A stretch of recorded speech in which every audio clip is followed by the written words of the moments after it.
Athabascans were our interior people who were semi-nomadic. So think of this kind of like a teepee. It's a single family dwelling, only it's rounded, not pointy, and it's made out of birch saplings and caribou hide.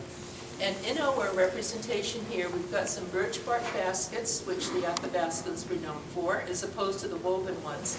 We've also got a big wooden feast bowl.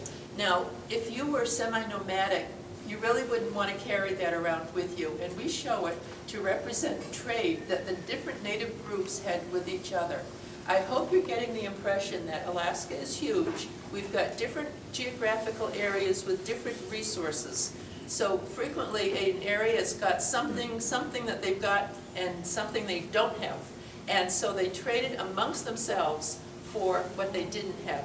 Perhaps this big wooden feast bowl would be made to go to the downriver Eskimo people, hundreds of miles away, because the Eskimo folks didn't have as much ready wood, and maybe the Athabascans wanted some seal oil for their, to dip their caribou or moose in.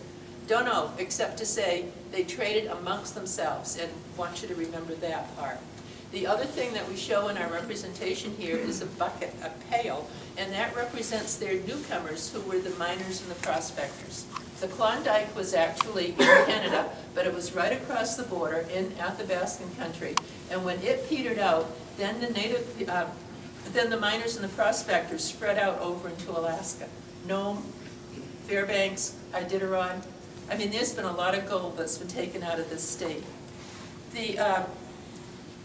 When there was contact with newcomers, no matter which group we're talking about or when we're talking about it, and I hope you're getting the impression this was over a long period of time, different times, different places, it was still very tragic for the native people because they had no resistance to communicable diseases.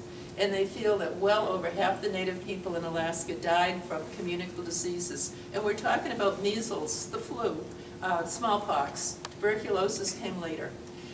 By the time the Russians left and the Americans were starting to do a little bit more, it was basically missionaries who were providing the doctors, the nurses, the teachers. Also, there were some trader peoples.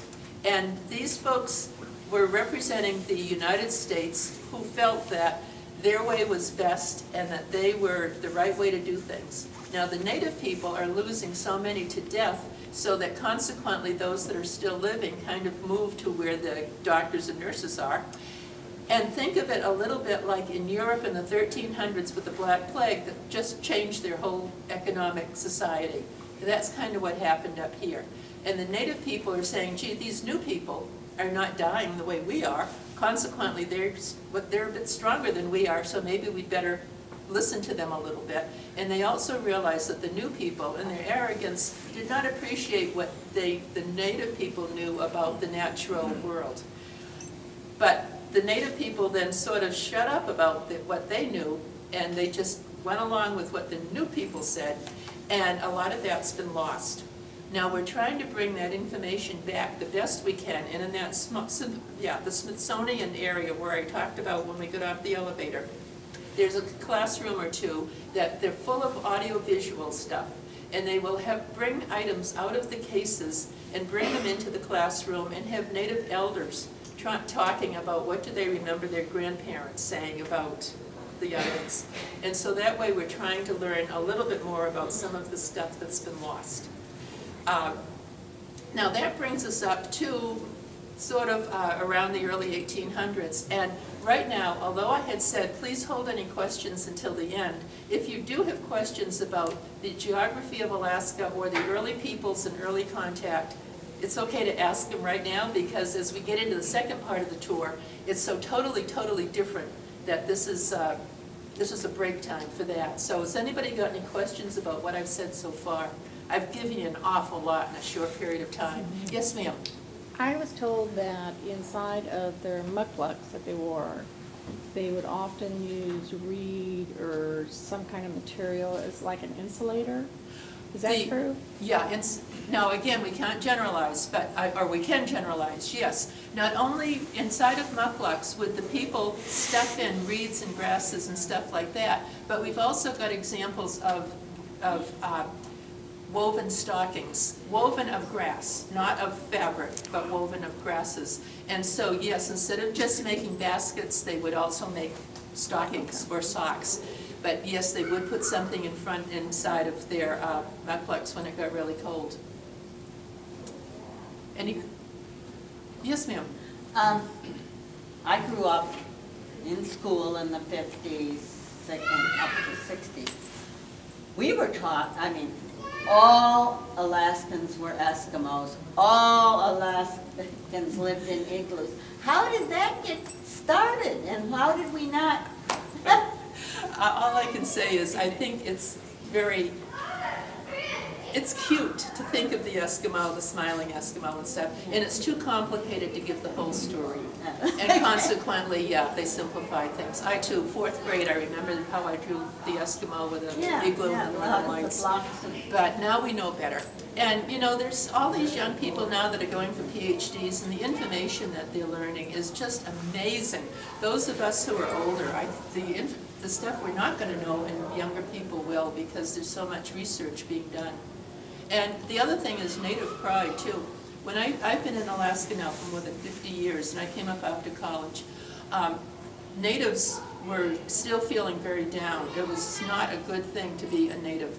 And now, let me tell you, native pride. Part of it is the corporations, which I talk about later, but it's amazing the difference that I have seen in the 50 years about native pride. So as the natives are getting more and more, I'm a native, and proud of being a native, and they know they've got something to offer, and they know that they are really good peoples, and that there's a lot of positive there instead of all the negative that they had taken on their shoulders for so long. I think they're also telling their story more, and it's pretty exciting, and things are definitely changing, and have changed. It's not a new change, but have changed. Any other questions? Yes, sir. So Russia sold it to us.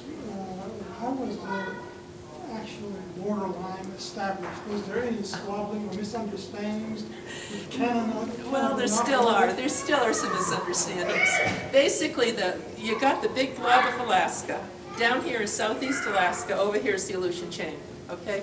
And there's a straight line between Canada and Alaska.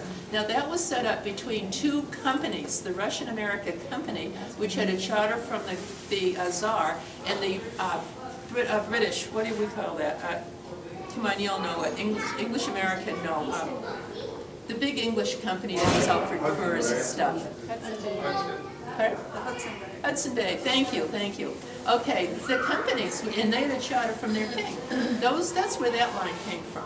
Now, but the rest of it was where the Russians had presence.